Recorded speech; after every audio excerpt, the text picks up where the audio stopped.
Bonjour à tous, dans cette vidéo on va corriger ensemble un exercice de thermodynamique statistique qui s'appelle système à 3 niveaux. Donc on nous dit qu'on considère un système dont les n atomes indépendants peuvent occuper 3 niveaux d'énergie non dégénérés, E1 égale moins E, E2 égale 0 et E3 égale E, ici. Donc on va représenter ce système ici. Donc là on est en plus E, en 0 et en moins E. Donc ils sont non dégénérés, donc on a un seul état par niveau d'énergie, et on a un thermostat T. Donc on me demande de déterminer la probabilité d'occupation de chaque niveau d'énergie à la température T. Donc ici, comme on a un thermostat à la température T, eh bien on utilise le facteur de Boltzmann, à savoir que la probabilité d'être dans l'état d'énergie E mu, c'est égal à 1 sur Z fois exponentielle de moins E mu sur KBT, où Z est égal à la somme sur mu des exponentielles de moins E mu sur KBT. Donc ici, on a tout simplement Z qui est égal à la somme sur les niveaux d'énergie des exponentielles de moins l'énergie sur KT. Donc on a exponentielle de plus E sur KBT, plus exponentielle 0, plus exponentielle de moins E sur KBT. Chose que l'on pourrait réécrire sous la forme 1 plus 2CH de E sur KBT, si on le souhaite. Et donc, on en déduit que P de moins E est égal à l'exponentielle de plus E sur KBT divisé par 1 plus 2CH de E sur KBT.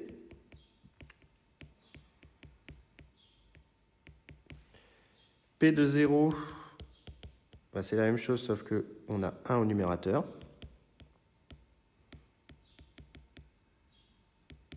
Et enfin, P de E, et bien cette fois-ci, au numérateur, j'ai l'exponentielle de moins E sur KBT.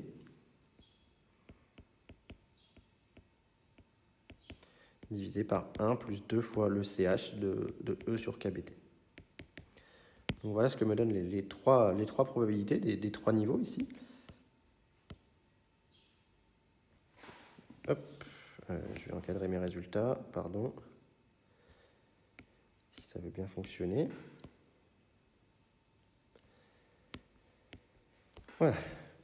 Donc dans la deuxième question, maintenant, on me demande de calculer les nombres moyens pour I égale 1, 2, 3 d'atomes dans les 3 états et de déterminer les limites basses et hautes températures. Donc je vais appeler 1, 2 et 3 les 3 niveaux d'énergie. Donc on a que, par définition, le nombre moyen de l'état I, c'est égal au nombre total d'atomes fois la probabilité d'être dans l'état I. Donc on en déduit que N1, c'est égal à N exponentielle de moins E sur KBT, plus E pardon, sur KBT, divisé par 1 plus 2CH de E sur KBT, que N2 est égal à 1 fois N, donc N divisé par 1 plus 2CH de E sur KBT, et enfin N3 qui est égal à N exponentielle de moins E sur KBT sur 1 plus 2CH de E sur KBT. Et donc on va regarder les limites. Déjà la limite haute température. Donc la limite haute température, c'est le cas où KBT est très très grand devant E.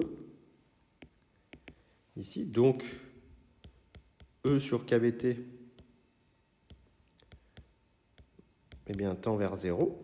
Et donc les exponentielles vont tendre vers 1 et le CH va tendre vers 1 aussi.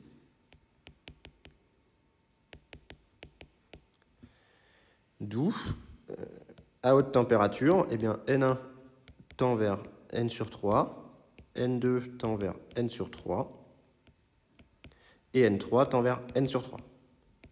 Ça, c'est en haute température. Ce qui est tout à fait cohérent dans la mesure où on a les 3 niveaux qui sont les plus probables, puisque la température me permet de passer librement d'un niveau à l'autre. Donc ici, c'est tout à fait cohérent. Et maintenant, la limite basse température.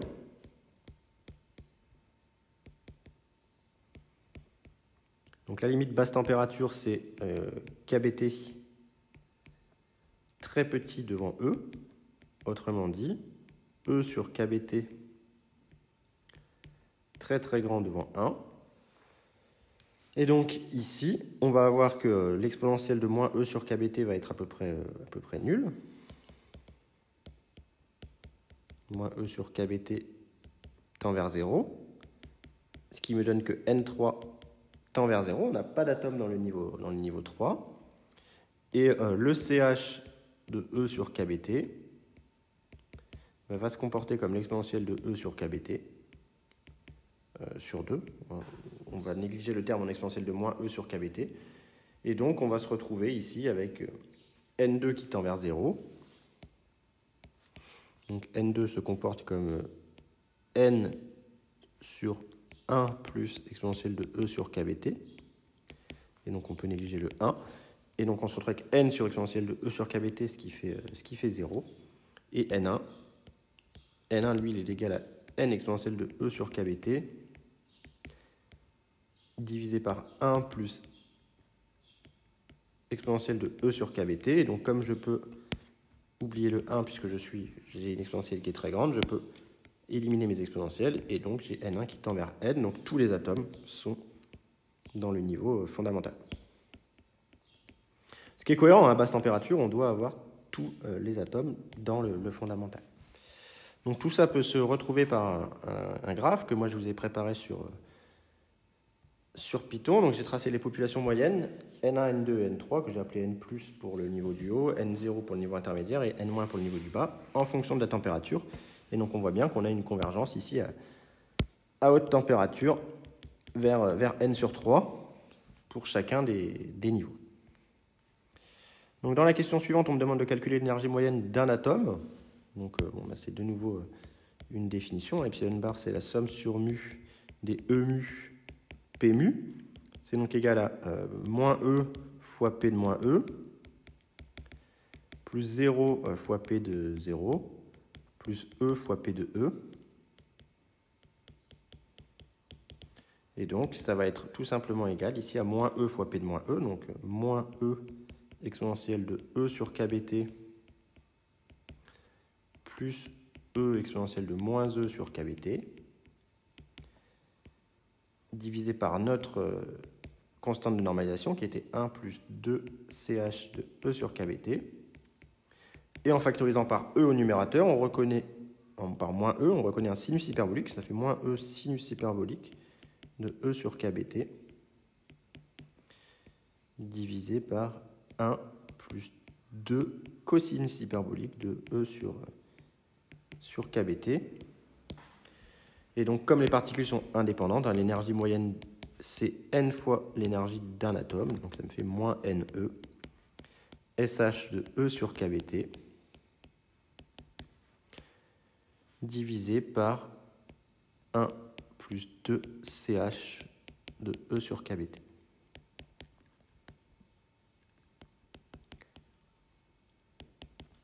Donc, voilà pour l'énergie moyenne que l'on obtient pour ce système à 3 niveaux.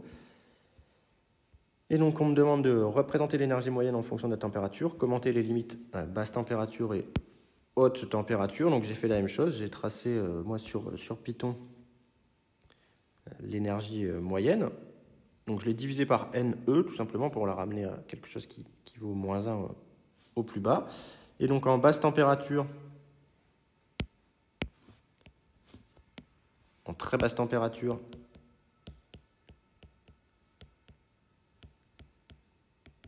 eh bien, on a que l'énergie moyenne tend vers moins NE. Ça, c'est cohérent, puisque SH de E sur KBT à très basse température va se comporter comme exponentielle de E sur KBT sur 2, ici. Et CH de E sur KBT va se comporter aussi comme l'exponentielle de E sur KBT sur 2.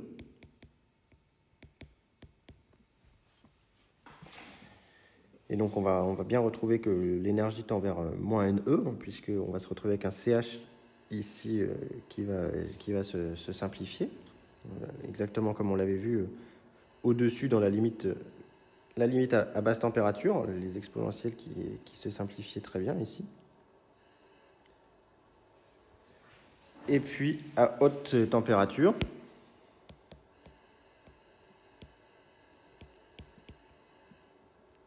eh bien, on n'a que KBT est très grand devant E. Donc, autrement dit, E sur KBT est très petit devant 1. Et donc, le SH de E sur KBT va être à peu près égal à 0. Et donc, l'énergie moyenne tend vers 0, ce qui est cohérent puisqu'on a autant d'atomes dans chaque niveau. Donc on se retrouve avec n sur 3, n sur 3, n sur 3, ce qui fait qu'en moyenne, l'énergie va avoir tendance à tendre vers 0 ici pour ce calcul. D'accord ? J'ai oublié un 2 ici au numérateur, pardon, quand j'ai fait apparaître le SH. Hop. Donc attention, je corrige, hein, j'ai voulu faire apparaître un SH, mais il me manquait un facteur 2. Donc ça me fait moins NE SH sur CH plus 1,5. Et donc on retrouve bien nos équivalents ici, pardon, pour cette petite erreur, haute température et basse température. Dernière question, on me demande de déterminer la capacité thermique à volume constant. Donc ici, CV c'est DE sur DT à volume constant. Et donc l'énergie a une tête qu'il va falloir dériver ici. C'est ce qu'on a obtenu ici. Donc je vais faire un changement de variable. On pose UX égale E sur KBT. Si bien que l'énergie moyenne s'écrit en fonction de X sous la forme moins NE SH de X sur CH de X plus 1,5. Et puis CV, qui est égal à DE sur DT, eh bien je peux l'écrire comme étant DE sur DX fois DX sur DT, c'est-à-dire DE sur DX, et DX sur DT, ça fait moins E sur KBT carré. D'où CV est égal à N E carré sur KBT carré fois bien, la dérivée de SH de X, c'est-à-dire CH de X fois CH de X plus 1,5, moins SH carré de X divisé par 1,5 plus CH de X, le tout au carré. Et donc ici, si je développe mon numérateur, je me retrouve avec CH carré moins SH carré qui fait 1, par propriété des fonctions hyperboliques. Et donc il va me rester 1 moins 1,5 de CH de X divisé par 1,5 plus CH de X au carré. Donc voilà ce qu'on obtient comme CV. Et donc ici, on va le représenter. Donc de nouveau, j'ai fait appel à un logiciel de représentation. Et donc ce qui est important, ce sont les limites. Les limites haute température ici. CV tend vers 0 à haute température. Ça, c'est dû au fait que T n'a plus d'effet sur les populations.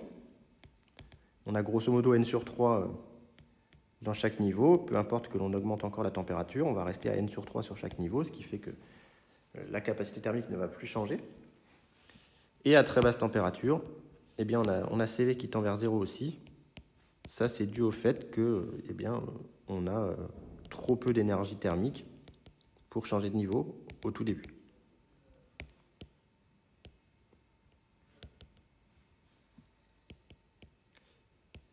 Donc voilà pour la correction de cet exercice, assez important, système à 3 niveaux. Il y a des chances que vous puissiez un jour tomber sur ce type d'exercice au concours.